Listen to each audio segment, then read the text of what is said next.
ลิกไตในความnày kan noเจอชื่อความเหมือมันชื่อnàyก็มีต้องตั้งหยับเพื่อเตะแต่ว่าหยาบห้าในก็หยาบเหมือนที่ว่าง่ายห้าในก็สั่งหูมันก็เป็นอันหยาบเตะในกันเนาะในก็เอ่อที่เป็นลองตั้งจอยแถม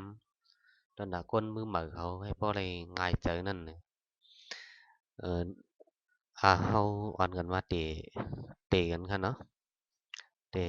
กันเริ่มต้นครับเนาะวันตั้งสุดเขาก็ไปกว่าหลุดเอาควันไตตีหนึ่งตีในชานรถตะกอมเอาปังหลงก็ได้อันเขาเกี่ยวกับนั้นรายใจนั้นเนาะอันเขารายใจนั้นเขาก็หลุดเอาเสียอันหนึ่งอ่าหลุดแล้วพอหลุดแล้วก็เปิดฝ่ายมันขึ้นมาแล้วก็ที่เขาจะไล่มาปังลงเลยเนาะเขาก็เรียกสองกำทัดกันแล้วก็มันจะติดตั้งทางมันแล้วก็กดต่อไปว่ามันเหี่ยวเนี่ยก็ได้บอกว่า finish เนี่ยเนาะแต่เขาได้บ่ได้บ่มืดล็อกมือปังลงอะเนาะอันเขาใจได้เขาเจอเป็นชั้นอยู่ในโคดอะเนาะที่เข้ากับมันเข้ากับในเว็บไซต์ www.chanit.org เนี่ยครับเนาะว่าเข้ากับยาวเนี่ยก็เขาก็เข้ากว่าดีหัวหน้าสุดท้ายเตียนว่าคงออกนั่นครับเนาะเขาก็กดกันนั่นจ้ะตีเลยหันอยู่ในโคดนะเขาก็กดใส่ที่ชั้นอยู่ในโคดนั่นเขาก็ขึ้นมาเรียกใส่ที่อันเป็นชั้นอยู่ในกกจิบนั่นเขาก็มาเรียกใส่กันนั่นครับเนาะเรียกใส่กันไหนพอเรียกใส่เอาเนี่ยก็มันตีให้เขาเต้าหลุดนะครับนะเขาก็เริ่มเต้าหลุดกันนะ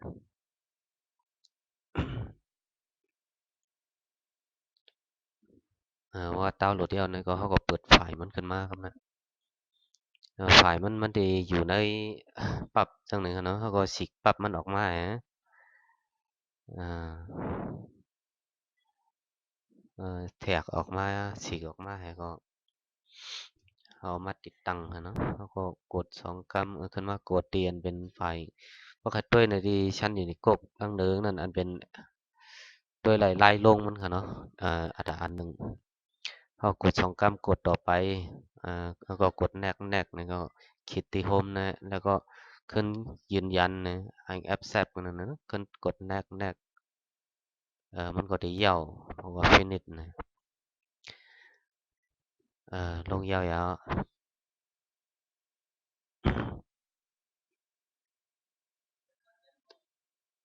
ว่ายาวกว่ายาวเนี่ยเขาได้ไล่มาเหมือนไหนกันเนาะเดี๋ยวมีล็อกมือไตอ่าแล้วก็ปังลงก็เขาใส่ไว้เนาะในปังหลงปังลงว่าเขาได้ใส่ในก็เขาก็เข้ากันได้มันแหก็จิ้มมันได้ขัดก็ในเป็นในเฟซบุ๊กค่ะเนาะก็ว่าในความในมีไว้ลิกมันนะมันผ่านอะไรอยู่ในกกค่ะเนาะเพราะมันเป็นลายเหมือนก็เป็นไข่ปูไข่ปลาไข่งงไข่งั่งอะเนาะอ่านออกว่าดังนั้นในบ่อไข่ใจอยู่ในกกนะเขาก็เข้ามาในไฟล์พอเขานะแล้วก็เข้าไปที่การตั้งค่ามันแหแล้วก็เขาขึ้นการลายพอนมันกันเนาะลายพอนมันลึงลงมาดึงลงมาอ่าดึงลงมาเขาก็มาเลือกเอาอันเป็นชั้น Unicode นะครับเนาะชั้น Unicode พอเลือกแล้วเนี่ยก็เรียกโอเคพอเรียกโอเคแล้วเนี่ยก็ลิกใต้อันเป็น Unicode นั้นเขาได้หันไล่ครับเนาะเขาได้อ่านไล่รู้ไล่เดี๋ยวว่าพอเข้าใจ Unicode แล้วเนี่ยอันเป็นลิกมันเขาเดี๋ยวหันไล่เนาะลิกมันก็เต็มตัวอะไรเหมือนกันเพราะใจ Unicode เขาใครตัวอะไรก็เขาก็เรียกกว่าเรียกมาอะไรเนาะได้เป็นเจ้ากีไต้เขาอันลิกมันเหมือนกันไหนมันได้เตรียม